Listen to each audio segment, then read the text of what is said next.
Halo, jumpa lagi dengan saya di Tarot Aja. Kita tetap membacakan beberapa pertanyaan dari pemirsa. Dan kita akan memulai untuk membacakan pertanyaan-pertanyaan dari pemirsa. Yang pertama dari Chandra Tiara. Pertanyaannya, seperti apakah proyeksi masa depan saya dengan tunangan? Jadi Chandra bertanya tentang tunangan dan proyeksi ke depannya seperti apa. Oke, Chandra, kamu aku wakilkan mengambil kartu. Dan untuk pemirsa yang lain, silahkan nanti pilih kartu nomor 1 atau 2, kiri atau kanan. Dan kita mulai menjawab pertanyaannya. Ini untuk Chandra, ini untuk pemirsa 1, pemirsa 2. Oke, Chandra di atas. Pemirsa bisa pilih kartu kiri atau kanan, 1 atau 2 ya. Kita mulai dari menjawab pertanyaan Chandra. Seperti apakah proyeksi masa depan saya dengan tunangan? Deng. Kalau ngomongin proyeksi, kalau ini sebuah hubungannya sebenarnya sudah mapan, sudah mantap. Maksudnya apa? Ini kamu bertemu orang yang bisa sebaya atau mungkin lebih tua dari kamu. Tetapi kalau ngomongin cara berpikir dia sudah bagus, cara berpikir sudah mapan. Cuman proyeksi ke depan ini cuman butuh ketegasan saja. Coba kalian berani tegas sedikit dengan hubungan. Maksudnya harus ada rencana, harus ada plan, harus ada target. Kalau ini pertunangan terus jenjang berikutnya kan ke pernikahan. Nah, itu harus jelas. Kalian putuskan saja. Kalau emang kalian sudah nyaman, diputuskan aja. Tapi dari kartu ini, saya melihatnya hubungan kalian cukup sudah matang, sudah siap untuk mengambil langkah lebih lanjut, dan tinggal butuh tegas sedikit dan berpikir menyiapkan semua halnya. Semua kebutuhannya perlu disiapkan dan kamu tinggal tegas sedikit. Udah, oke, niatkan nikah. Kalau pengen nikah, siapkan kebutuhannya, baik itu surat penyuruhan dan macam-macam. Ya sudah, menikah aja. Karena secara kedewasaan sudah siap semuanya menghadapi gelombang di sebuah pernikahan. Itu oke. Kita ke pemirsa pertama. Seperti apakah proyeksi masa depan saya dengan tunangan? Yang punya tunangan bisa lihat ya. Dan di sini kalian ini belum memutuskan ke jenjang berikutnya karena terlalu melihat hubungan itu selalu hal-hal material. Jadi ada kesiapan finansial yang selalu malah menjadi titik berat pada hubungan kalian. Jangan lupa, hubungan itu yang perlu dibangun perasaannya dulu. Jadi yang harus kamu pastikan adalah perasaanmu itu siap enggak dengan dia untuk ke depan. Nah, kalau sudah siap, ya berangkat dengan seadanya aja bisa. Kalau kamu nunggu semuanya siap, semuanya settle, ekonominya kuat, waktu berjalan terus. Kamu tidak akan bisa bisa memastikan kapan itu. Tetapi ketika secara perasaan, secara pikiran kamu sudah klop, putuskan. Dan ekonomi itu sambil jalan bisa. Uang itu bisa dicari, kemapanan itu akan bagus dicari sambil jalan. Maksudnya ketika kalian berangkat bersama untuk mengupayakan kehidupan finansial, itu rasanya beda dengan kalian menikah masing-masing sudah kuat, jadi egonya sudah sama-sama tinggi. Tapi ketika kalian malah justru dari nol, berdua dari hal yang kecil, itu mungkin malah prosesnya akan lebih dinamis lagi. Gitu ya pemirsa pertama. Oke, kita lanjut ke pemirsa kedua. Seperti apakah proyeksi masa depan saya dengan tunangan? Kalau yang kedua ini sebenarnya kalau ngomongin balance, kalau ngomongin cocok sebenarnya sudah cocok ya. Tapi masalahnya kembali lagi ke material, ke finansial. Kamu merasa belum cukup secara keuangan untuk berlanjut ke jenjang berikutnya. Jadi pertimbangan finansial menjadi hal yang penting lagi bagi kamu. Jadi sarannya ya, uang tuh penting tuh, cuman ketika kamu menjadikan itu titik berat yang paling utama, hati-hati. Aspek kehidupan tuh tidak hanya ngomongin material, tapi juga ngomongin perasaan, ngomongin pikiran, ngomongin tindakan. Jadi pastikan dulu kamu berhubungan dengan orang yang emang layak dengan kamu hidup ke depan, baru kamu ngomongin finansial. Begitu ya. Oke, kita lanjut ke pertanyaan kedua. Ya, untuk yang baru datang di channel ini, aku minta tolong biar channelnya berkembang, di subscribe, share, dan komen. Untuk yang sudah subscribe, pantengin terus dan dipencet tombol loncengnya biar kamu dapat pemberitahuan dari saya. Yang kedua dari adik-adik, apakah si dia masih sayang dan cinta padaku? Oke, si dia masih sayang dan cinta padaku. 1, 2, 3. Adik yang tengah, pemirsa kiri dan kanan, pilih kartumu. Pemirsa bisa pilih kartu yang kiri dan kanan atau 1 dan 2. Adik-adik ada di atas ya. Jadi pemirsa rileks saja, nanti dipilih sesuai dengan kak aku pengen yang itu. Oke, kita buka untuk adik-adik. Apakah si dia masih sayang dan cinta padaku? Deng. Jawabannya tidak. Jadi saya harus tegas padamu bahwa dia tidak sayang. Ketika dia berhubungan dengan kamu, di sini terbacanya banyak perasaan-perasaan menderita yang dia pikirkan. Terutama penderitaan itu berangkat dari materi. Mungkin dia secara ekonomi itu di bawahmu. Kemungkinan seperti itu. Jadi dia agak sedikit minder dengan kamu, agak sedikit nggak pede banget ketika berhubungan dengan kamu. Makanya akhirnya dia memutuskan pergi. Dan kalau kamu bertanya apakah dia masih sayang dan cinta padamu, dia menepis perasaan itu. Dia menyadari oke, aku kayaknya tidak layak, jadi dia memilih untuk tidak menyayangimu. Gitu ya adik.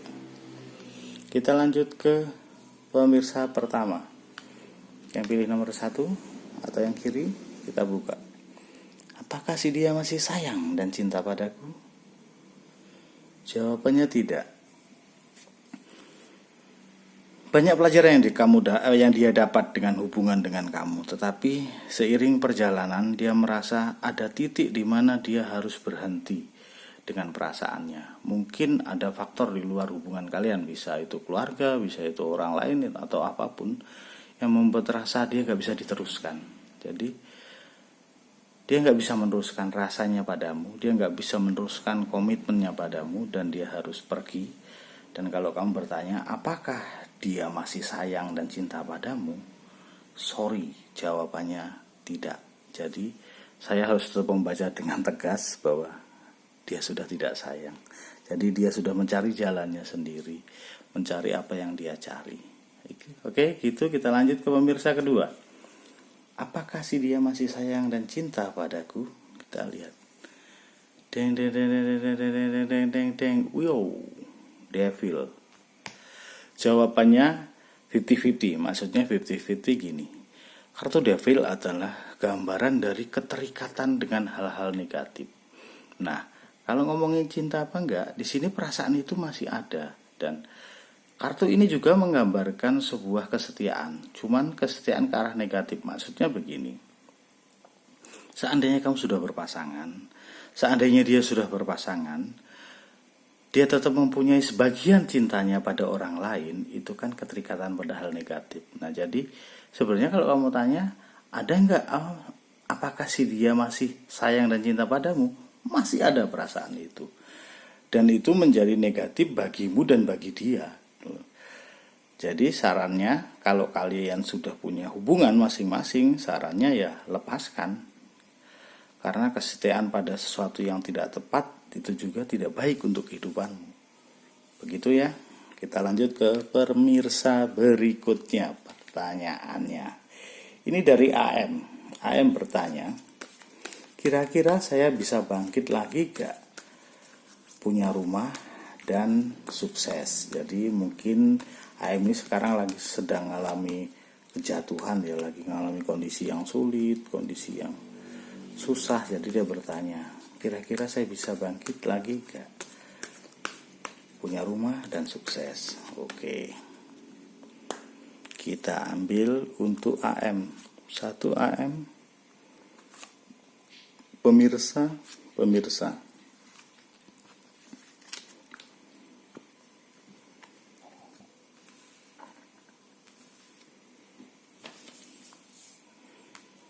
bisa pilih nomor 1 dan pilih kartu nomor 2 ya. Aku lihat AM dulu di atas. Kira-kira saya bisa bangkit lagi gak? Jawabannya bisa banget. Jadi kalau kamu bertanya apakah kamu bisa bangkit, di sini jawabannya bisa banget. Cuman untuk bangkit kamu butuh menata pertama prinsip, tindakan, dan sesuatu yang kamu yakini. Jadi ketika kamu berbisnis sesuatu itu, pertama kamu harus yakin dan kamu harus pegang prinsip. Setelah itu, tindakanmu sangat penting. Jadi hubunganmu dengan orang lain, hubunganmu dengan kolega itu perlu kamu jaga secara stabil. Nah, kartu ini menggambarkan mungkin bisnismu juga tipe-tipe bisnis yang tidak di satu tempat saja, tetapi dia bisa di luar di beberapa tempat, atau dia tipe pekerjaan yang sering banyak menghabiskan waktu di luar rumah. Jadi konsekuensi itu harus kamu sadari. Kamu harus siap dengan pekerjaan yang sering berada di keluar rumah atau keluar kota. Tapi jaga relasi dengan rekan kerjamu atau mitra kerjamu, dan kesuksesan itu sangat mungkin kamu dapatkan. Dan kalau dari kartu ini kamu akan menemukan istanamu kembali dan itu lebih megah. Oke, tapi dengan perasaan yang baru ya. Jadi mendapat istana dengan rasa yang baru. Untuk pemirsa yang pilih kartu nomor 1 atau kiri, kira-kira saya bisa bangkit lagi enggak? Oke, kita lihat. Kira-kira kamu bisa bangkit enggak? Bisa. Kamu masih punya cukup semangat, kamu masih masih membara, kamu masih mempunyai kekuatan. Jadi dan kamu tuh sebenarnya sudah berpengalaman menghadapi sebuah bisnis atau usaha. Jadi saranku, yakin saja dengan apa yang pernah kamu kerjakan. Kalau kamu sekarang dalam kondisi drop, kamu akan lebih gampang bangkit. Kenapa lebih gampang bangkit? Karena pengalamanmu itu akan mempermudah kamu untuk bergerak lagi. Cuma tantanganmu adalah gimana kamu punya partner atau teman atau konsultan atau apapun yang dekat dan bisa membuat semangatmu terjaga dan kamu tetap tenang. Sarannya di kartu ini itu. Jadi kalau kamu mau bisnis, carilah partner atau orang, tidak harus partner bisnis ya, tetapi orang yang mampu menjaga api semangatmu. Jadi biar kamu tetap semangat, kamu menghadapi apapun tidak. Nah, seseorang itu bisa mungkin pasanganmu, teman dekatmu, atau bahkan itu seorang konsultan. Jadi orang yang perlu kamu tanyai tentang hal-hal dan pekerjaan dalam pekerjaan. Gitu ya. Kita lanjut ke pemirsa kedua. Kira-kira saya bisa bangkit lagi enggak ya? Masih bisa. Kalau pertanyaan masih bisa enggak? Masih bisa, cuman kamu harus melepas ego-egomu, kamu harus prinsipmu yang kaku tuh harus kamu buat lentur. Jadi jangan memegang prinsip yang sudah kaku. Zaman ini bergerak, situasi ini bergerak. Nah, persaingan yang kamu hadapi, lingkungan yang kamu hadapi kadang membuat kamu terbatas. Nah, hal itu akan semakin memberatkan kamu ketika kamu mempunyai prinsip yang kaku. Nah, sarannya adalah pertama, lenturkan prinsipmu dulu. Jadi, cobalah cari prinsip yang lain. Kamu berbicara dengan orang banyak, mengobrol dengan orang banyak, biar Biar lentur hatimu, biar lentur egomu. Setelah itu nanti kamu akan gampang membuka batasan-batasan yang ada di luar dirimu. Entah itu bentuknya persaingan, entah itu bentuknya gunjingan orang, entah itu bentuknya orang yang menyudutkan kamu akan lebih mudah. Tetapi kamu gak perlu memegang prinsip terlalu kuat. Coba cari sudut pandang lain tentang prinsipmu. Jadi biar gerakmu tidak kaku, tidak terbatas, gitu ya. Oke, kita lanjut ke pertanyaan berikut. Dari ML. Ada transaksi besar gak di bulan ini? Jadi ML bertanya tentang sebuah transaksi besar. Terbayang gak sih apa yang transaksi besar dalam satu bulan? Itu bisa jualan tanah, broker gedung, properti, jualan mobil, jualan apa lagi yang besar, jualan kapal, jualan alat berat, itu masuk ke transaksi yang besar. Pemirsa,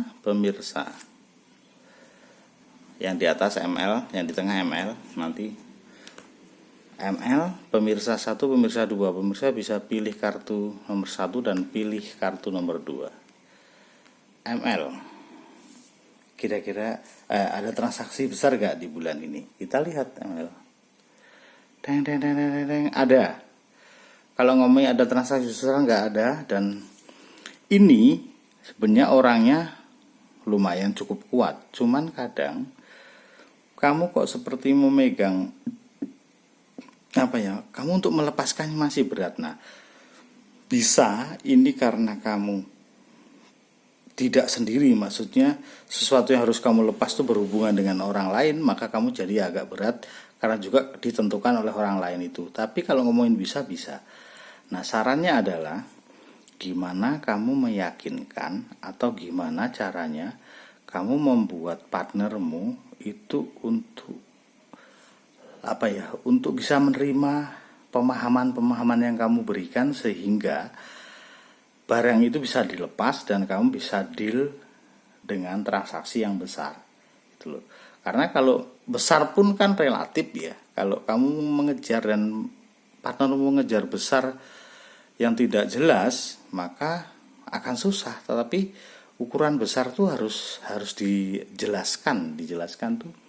Ya kalau kamu beli harga 10 sekarang laku 20, berarti itu sudah besar, untungnya sudah laku kan. Tapi kalau kamu beli 10 dia terjual 11, berarti ya untungnya masih sedikit. Jadi saranku, kondisikan partnermu atau temanmu dalam pekerjaan ini untuk gampang melepas barang yang kalian jual, gitu ya. Jadi dipermudah lah, biar dipermudah, gak ribet cara-caranya. Untuk pemirsa 1, ada transaksi besar nggak di bulan ini?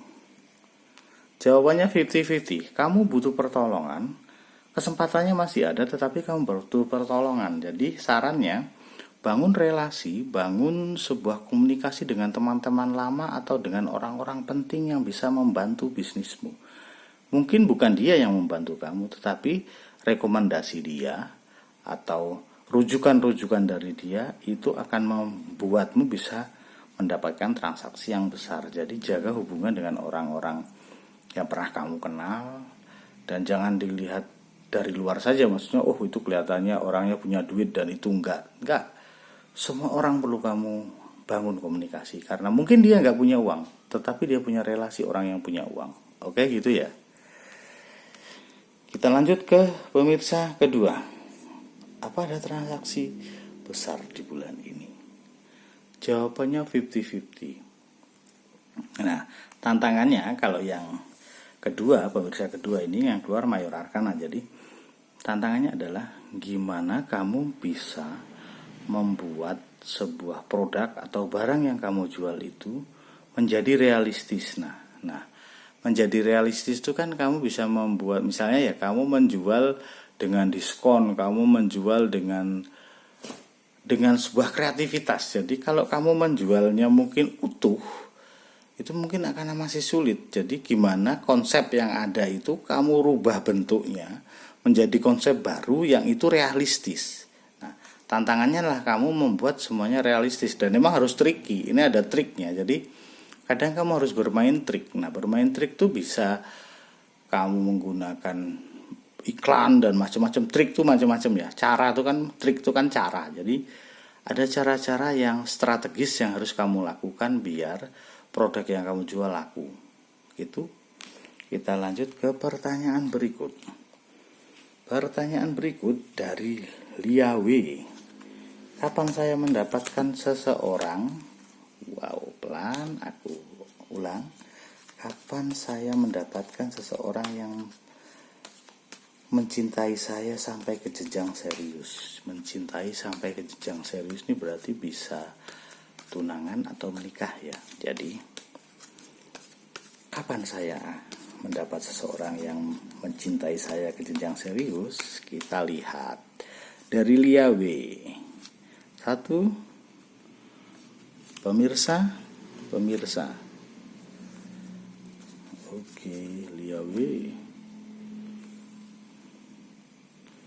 Pemirsa silahkan pilih kartu nomor 1 atau nomor 2, pilih kartu kiri atau pilih kartu yang kanan. Untuk Lia W, saya akan bacakan kapan saya mendapatkan seseorang yang mencintai saya sampai ke jenjang serius. Kamu siap? Kamu tenang? Kamu siap ya? Sebenarnya bisa cepat, cuman Lia, kamu tuh kadang senang membuat meributkan hal-hal yang kadang nggak penting dalam sebuah hubungan atau dalam sosok seseorang. Jadi kadang kamu butuh kepastian. Jadi lelakinya harus jelas tuh apa sih, pekerjaannya mapan, terus benar-benar orang dan macam-macam lah kayak gitu. Nah, kadang-kadang pikiranmu tentang sosok figur yang kamu cari itu bukan esensial. Jadi kamu tidak mencari esensi, tapi kamu meributkan hal-hal kecil. Jadi sarannya adalah cari esensinya. Misalnya, oke, aku butuh seorang suami. Berarti esensinya apa? Pertama, dia tanggung jawab. Kedua, dia setia. Oke, mungkin dia biasa saat ini, tapi ketika dia bertanggung jawab dengan cinta yang kamu bangun, dengan komunikasi yang kamu bangun, dia akan bekerja lebih bagus lagi sehingga secara finansial akan meningkat. Begitu, jadi jangan hanya meributkan, orangnya nggak asik, orangnya terlalu cerewet, orangnya terlalu diem, atau orangnya sok perhatian. Nah, itu kan hanya penilaian-penilaian kecil, tetapi yang kamu cari adalah figur utama, figur pentingnya. Dia tanggung jawab nggak? Dia setia nggak? Dia sayang nggak sama kamu? Nah, faktor-faktor itu penting sekali untuk kamu jadikan tolak ukur. Tapi yang lebih penting lagi adalah kamu harus membuka diri pada orang yang mendekati kamu. Jangan cepat-cepat. Kadang kamu di sini orang baru dekat sedikit kamu sudah ogah-ogahan, kamu sudah nggak respect. Jadi kamu tidak punya kesempatan untuk menilai orang. Jadi kamu tuh kayak nggak pengen dideketin cowok, tetapi kamu berharap dapat cowok. Ya aneh. Kalau kamu pengen punya cowok, ya kasih kesempatan para cowok-cowok keren itu. Kalau udah kasih kesempatan, tugasmu adalah menilai layak enggak dia. Kalau tidak layak, ya tinggalkan, ya tidak kamu terima, gitu saja. Oke, kita ke pemirsa kedua. Pertama, kapan saya mendapatkan seorang yang mencintai saya sampai ke jenjang serius? Ini sebenarnya kamu sudah siap. Dari kartu ini yang keluar untuk dalam deck kartu tarot adalah kartu utama atau kartu paling puncak. Jadi ini kalau ngomong kartu kejayaan. Jadi kamu sebenarnya sudah matang, kamu sudah siap untuk menjalin hubungan ke arah yang lebih serius. Nah, tapi pertanyaannya, kapan saya mendapatkan seorang lah? Kok malah kapan ya? Padahal kamu sudah siap tapi kamu belum dapat. Nah, oke, kalau kamu sudah siap tapi kamu belum dapat, coba banyak yang harus kamu koreksi di dirimu.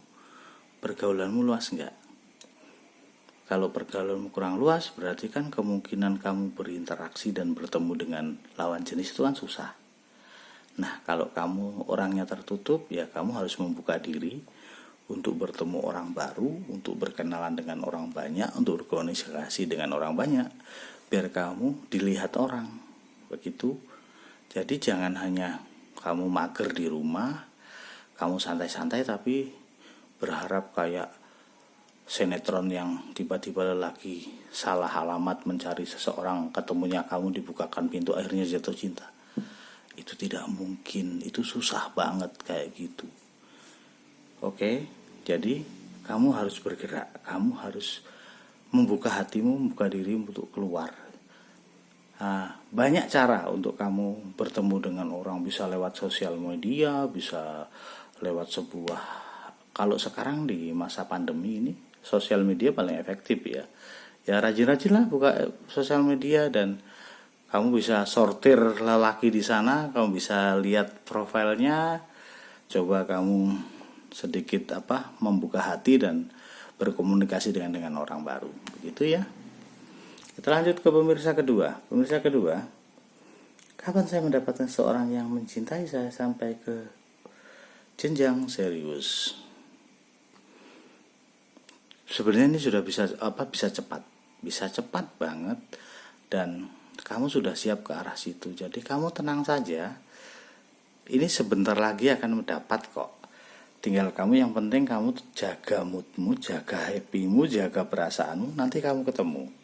Nanti dengan sendirinya di perjalanan nanti ketemu dan kalian sudah siap untuk ke jenjang berikut. Dan memang pikirannya juga sudah sama-sama berpikir maju.